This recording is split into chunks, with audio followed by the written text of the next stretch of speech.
You don't need to sit at the main table, Maya. We need someone to run the coat check and keep an eye on Grandma Helen. That's more your speed. My uncle said it the way people say things when they want an audience loud enough for the entire Harrington ballroom to hear. Soft enough to pretend it was casual. 43 members of my family were there for my grandparents' 50th anniversary celebration. The chandelier above us threw gold light across every face, and every single one of those faces turned toward me when my uncle spoke. My grandmother stopped mid-sentence. My cousin Devon looked at the floor. My mother reached for her wine glass and took a long, slow sip, which was the closest thing she ever did to flinching. My uncle Marcus adjusted the pocket square in his blazer and smiled at me like he had done me a favor. The caterers need someone to coordinate with them too, he added. You're good at logistics. It'll keep you busy. He turned back to his conversation. Just like that, like I was a problem he had already solved. My Aunt Patricia, his wife, patted me once on the arm as she walked past me toward the reserved seating. She whispered that I looked lovely, which was her version of an apology. And then she sat down next to her husband at the long center table that had my name conspicuously absent from any place card. I was 29 years old. I had a master's degree in forensic accounting from Northwestern. I had spent the previous 4 years doing what I thought was protecting my family's business empire from collapsing under the weight of its own secrets. I had bent rules I should never have touched. I had looked the other way at things that should have had me picking up the phone immediately. And I was standing in a ballroom in Chicago in a dress I had spent 3 weeks' salary on, being assigned to the coat check. Before I tell you what I found in the property management files that night, and exactly what I did with them afterward, drop a comment and tell me where you're watching from. Because this story is about to travel somewhere my uncle never expected it to go. The room adjusted itself around his words. That is the thing about families like mine, they have a practiced, elegant way of absorbing humiliation and continuing as if the china is too fine to risk a scene. Someone made a toast. Someone laughed at a joke I didn't hear. My cousin Amber, Marcus's oldest daughter, slid over to me near the bar and whispered that she thought what he said was totally uncalled for, and I should know everyone agreed with her privately. I thanked her. I picked up a clipboard someone had left on a side table. I smiled. There is something my forensic accounting professor told me during my first semester at Northwestern. She said that the most dangerous person in any financial crime is never the one making the decisions. It is always the one doing the paperwork. Because the person doing the paperwork sees everything. They see the decisions and the erasures and the distance between what the records say and what is actually true. I had been doing the paperwork for Harrington Property Group for 4 years. My uncle Marcus ran the company 14 commercial properties across Illinois and Indiana, a portfolio worth roughly $80 million on paper. He had started it with my grandfather's seed money 30 years ago and had turned it into something that looked, from the outside, like a dynasty. I had been brought in not because I was trusted but because I was convenient.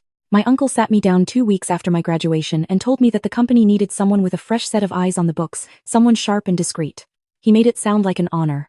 He paid me 60% of what a firm would have charged him for the same work, justified it by saying I was building experience, and had me sign a consultant agreement that named me as the responsible preparer on every financial document I touched. I spent the first year thinking I was learning. I spent the second year noticing things. I spent the third year understanding what those things meant. And I spent the fourth year very quietly making copies. The email that changed everything came on a Tuesday in February, 3 months before the anniversary party. I was in the back office of the Harrington Group headquarters, cross-referencing insurance claims against maintenance logs for a property in Evanston, when Marcus forwarded me a thread with a note at the top that said "Handle this." The thread was between him and his son, my cousin Garrett, who officially worked as the company's development director, a title that meant he drove a leased Range Rover and attended lunches. In the thread, Garrett had written, "Dad, Maya is asking too many questions about the Evanston claims." She ran the numbers against the contractor invoices and flagged 3 discrepancies. Do we need to reframe her role? My uncle had replied in 11 words. She's not going anywhere. She has nowhere else to go. Keep her focused. He had then forwarded that thread to me as if the top portion were invisible. As if I would not scroll up. As if I were not, in fact, a forensic accountant. I read those 11 words 4 times. I set my phone face down on the desk. I breathed for a moment. Then I opened a new encrypted folder on the external drive I kept at home, and I named it simply, Documentation. The thing about insurance fraud in commercial real estate is that it is patient work. My uncle had not built his system overnight. Over a period of 7 years, Harrington Property Group had filed 31 insurance claims on its portfolio. Burst pipes that independent inspectors found suspiciously timed. Roof damage on properties that had been re-roofed 8 months earlier. A fire in the storage unit of a building in Hammond, Indiana, which destroyed equipment that had already been sold to a shell company Marcus owned under a different name. The total value of those claims was just over $4.2 million. The contractors who certified the damage were 3 companies. Two of them shared a registered agent with a holding company that listed Marcus Harrington as its sole member. I had found this in year 2. I had sat with it for 2 years because I was afraid. Because my name was on the paperwork. Because I had no money saved, no job lined up, no plan. Because every time I thought about walking out, I thought about what my uncle had said the day he hired me. You are part of this family's legacy now, Maya. Garrett's email taught me something. I was not part of the legacy. I was the circuit breaker. The thing they planned to blow out if the current got too strong. The night of the anniversary party, I stood at the coat check for exactly 11 minutes. Long enough to be seen complying. Long enough for Marcus to clap my grandfather on the back and gesture toward me with pride at how well the logistics were going. Then I walked over to my Aunt Rosemary, my mother's sister. The one the Harrington side of the family had always quietly dismissed because she ran a small art consulting firm in Boston and wore interesting earrings, and I told her I needed to step outside for some air. My Aunt Rosemary looked at me for a moment with eyes that were much sharper than people gave her credit for, and she said she would come with me. I need to stop here and tell you about the kids and the dog, because the logistics of that night mattered, and I want you to understand that I had thought through every detail. My cousin Devon's 2 kids, ages 7 and 9, had been brought to the party and were currently in the hotel's supervised kids lounge 2 floors up, where the Harrington family had booked the babysitting service as part of the event package. I had personally confirmed this with the front desk at 4 in the afternoon. I had also contacted the hotel concierge to make sure the booking was extended through midnight. The kids were accounted for, supervised by professionals, and had my cell number if anything changed. My dog, a 4-year-old shepherd mix named Rue, was at home being watched by my neighbor Mrs. Pacheco, who had a key and who loved Rue more than she loved most people. I had dropped off a bag of her favorite coffee and a $50 grocery card on my way to the party. I say all of this because what I did next required me to leave. And I was not the kind of person who left things or people unattended. That distinction mattered to me then, and it matters to me now. My Aunt Rosemary and I walked to the parking garage. I had a messenger bag in my car. Inside it was a hard drive, a printed summary of the insurance fraud documentation, and a packet of original records I had photographed and printed over the previous 6 months. I also had a name and a direct phone number for a special agent with the FBI's Financial Crimes Unit in Chicago, which my friend who worked in white-collar defense had given to me without asking too many questions. I want to be precise about what happened in the 3 weeks between Garrett's email and the anniversary party, because people sometimes ask whether this all happened too fast. It did not happen fast. It happened over 4 years of documentation and 3 weeks of decisions. I did not call the FBI the night I read the email. I called a labor attorney first and asked about whistleblower protections under the False Claims Act. I called my school friend in white-collar defense and explained the broad strokes without specifics. I called my Aunt Rosemary, who had, it turned out, her own quiet suspicions about the Harrington family finances that she had been sitting on for years without the documentation to support them. I prepared a clean, organized summary of the fraud dates, amounts, claim numbers, contractor relationships, shell company registrations, and I had it reviewed by 2 people who understood what they were looking at. I submitted a formal whistleblower disclosure to the FBI 3 days before the anniversary party. Then I put on my dress, drove to the Harrington ballroom and waited. Not because I needed the confrontation. I had already set things in motion. The confrontation, if it came, would be of their own making. My Aunt Rosemary listened in the parking garage while I explained, briefly and clearly, what I had spent 4 years documenting. She did not look surprised. She looked like a woman who had suspected a leak in the ceiling for years, and was finally watching the plumber confirm it. How long before they act on the filing? She asked. I don't know exactly. Could be days. Could be longer. And your name? You're protected? I filed through proper channels. I have counsel. She nodded. She squeezed my hand once. Then go back inside and eat something. The food is actually quite good. I went back inside. I ate the salmon. I smiled at my grandmother and told her she looked beautiful, which was true. I helped my mother find her wrap at exactly the moment she needed it, which she acknowledged with a brief, complicated look that I chose to interpret as gratitude. I left the party at 10:15, drove home, took Rue for a long walk through the neighborhood, and slept better than I had in 2 years. What happened next took time, which is how real things work. The FBI does not arrive in dramatic fashion the day after a filing. They investigate. They verify. They build. I went to work for 3 more weeks after the party, doing my job, answering emails, preparing nothing false, fixing nothing that was not mine to fix. I did not warn Marcus. I did not drop hints. I did not give anyone the satisfaction of seeing me nervous. Garrett called me on a Wednesday afternoon and asked if I had finished the Evanston reconciliation. I told him it was in progress. He said great and asked if I wanted to grab lunch sometime. I said sure and hung up.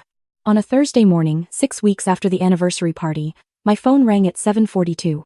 It was a number I had saved in my contacts simply as AG Chicago. I had been expecting this call. I sat down at my kitchen table with my coffee and answered it. The assistant U.S. attorney introduced herself and told me they had completed their preliminary review of my submission and were ready to move forward. She wanted to confirm I still had counsel, which I did. She wanted to schedule a meeting that week, which I agreed to.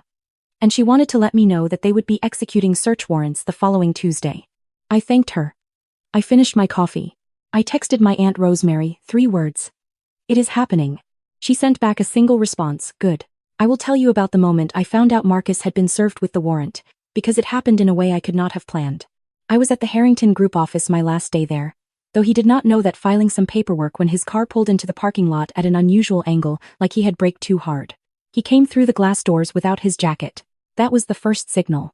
Marcus Harrington did not enter professional spaces without his jacket. He walked past the receptionist without acknowledging her, which was the second signal. And his face had a quality to it. I had never seen in 4 years the blankness of a man who has just learned that the story he told about himself is no longer the operating story. He went straight to his office and closed the door. I heard him on the phone immediately, voice low and urgent. I gathered my personal items from my desk, which did not take long because I had already taken home anything I cared about over the previous 2 weeks, one bag at a time, without comment. I set my keycard on the receptionist's desk and told her I was taking a personal day. She looked at me for a moment and then looked at Marcus's closed door. Take care of yourself, she said, in the tone of someone who understood more than their job description required. You too, I said, and I meant it. The search warrant execution made the Chicago Tribune on Thursday. The headline was measured and careful, the way reporting on white-collar crime tends to be, but the details were specific enough. Harrington Property Group, 14 properties, federal investigation into insurance fraud, estimated losses to insurers in excess of $4 million over 7 years. My uncle's lawyer released a statement saying, his client cooperated fully and maintained his innocence. My cousin Garrett's lawyer released a statement saying his client was a peripheral figure who had limited visibility into executive-level decisions. My Aunt Patricia released no statement. She did, according to my cousin Amber, not come out of the house for 4 days, which I understood was its own kind of reckoning. My mother called me on Friday morning. We had a conversation that was difficult in the particular way that conversations are difficult when someone is trying to say 2 contradictory things at the same time. She wanted to tell me she was proud of me. She also wanted to tell me I had torn the family apart. She said both of these things not quite together, not quite separately, and when she was finished, I told her I loved her and that I would call her on Sunday. On Sunday, I called her and we talked about her garden, which was having a good spring, and her book club, which was reading something she found confusing but wanted to finish. We did not talk about Marcus. We did not talk about the investigation. But at the end of the call, just before we hung up, she said quietly, you know, I should have said something. A long time ago. I told her I knew. And I told her that what she did next was what mattered. She started going to therapy in June. That is the update I am most grateful for.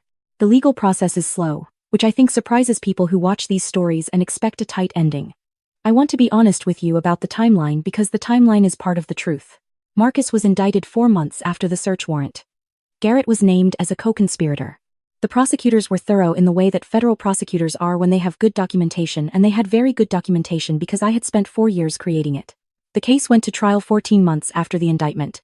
It was not dramatic in the way television makes trials look dramatic. It was thorough, careful, and exhausting to follow, and I testified for 2.5 hours on a Wednesday in October. I wore a navy blazer. I spoke clearly. I answered every question without elaboration and without hesitation. I watched my uncle's lawyer try to suggest that I had compiled my records with malicious intent, and I watched the prosecutor walk through the timestamp documentation that showed I had flagged discrepancies through internal channels before I ever contacted an attorney. The jury deliberated for 3 days. Marcus was convicted on 11 counts of wire fraud and insurance fraud. Garrett was convicted on 4 counts as an accessory. Sentencing was scheduled 4 months after the verdict.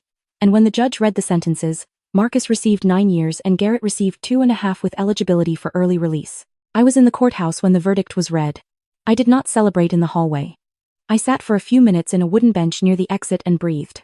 A paralegal from the U.S.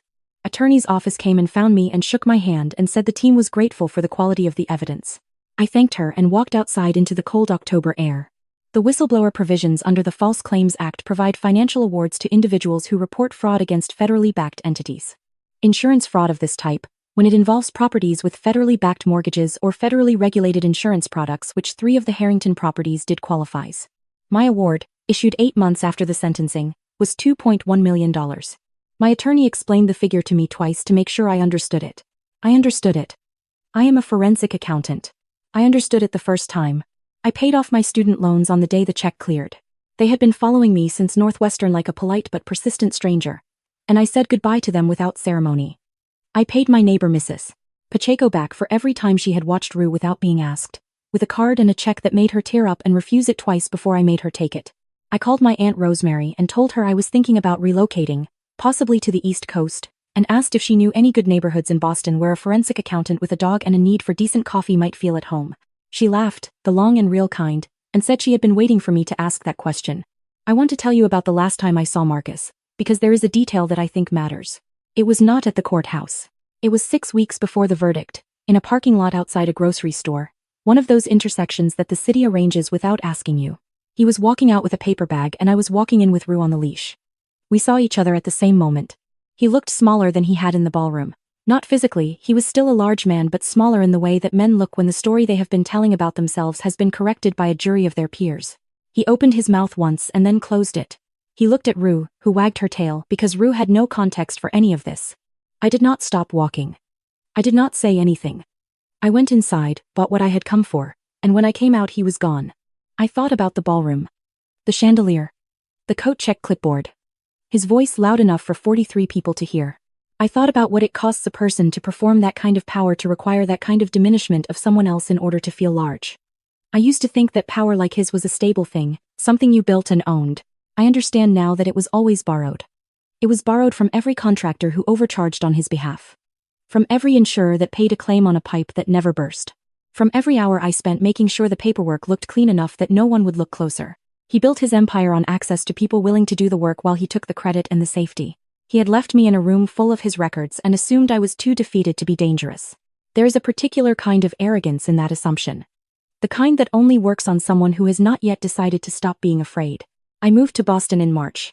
My Aunt Rosemary connected me with a white-collar defense firm that was building its financial forensics practice, and I joined as a senior consultant, which means I now spend my days doing what I have always done, reading the distance between what records say and what is actually true.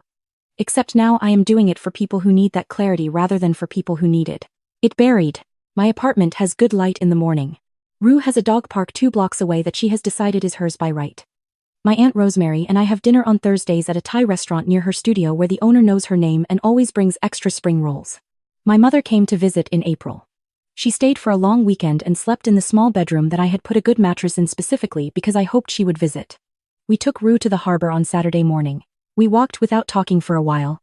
At some point my mother said she had been thinking about going back to work, maybe part-time, something in garden design because she had always been good at it and had stopped when she married my father and never picked it back up. I told her I thought that was a very good idea. I told her I would help her set up the business structure properly if she wanted, which made her laugh in the way that meant she was also almost crying. She left on Sunday afternoon. I stood on the sidewalk and watched her car pull away and I felt something that took me a few days to name correctly. It was relief. Specifically, the relief of realizing that the story my family had always told about me, the one where I was the one who handled logistics and stayed behind and ran the coat check and could be assigned to a task because I was the kind of person who could be assigned that story, no longer had any power over. Or me. I had not stormed out of the ballroom. I had not flipped the table or screamed or given anyone the scene they were quietly hoping for. I had taken the clipboard. I had smiled. I had let them believe what they believed. And then I had done exactly what needed to be done. That is the thing about strategic patience. It looks like compliance from the outside. It looks like acceptance, like resignation, like a woman who has made peace with being underestimated. But from the inside, from where I was standing, it was a countdown. If you have ever been handed the coat check clipboard at a table you were supposed to be sitting at, if you have ever had someone assign you a role that was designed to remind you of your smallness, I want you to hear this. The person handing you that clipboard is showing you something. They are showing you the precise location of their confidence in their own safety. They are telling you, without knowing it, exactly where they think the walls are solid. Sometimes the most powerful thing you can do is accept the clipboard. Learn the room. Know where the exits are. And when the time is right, make sure the right people have access to the right information. Do not bare your teeth too soon.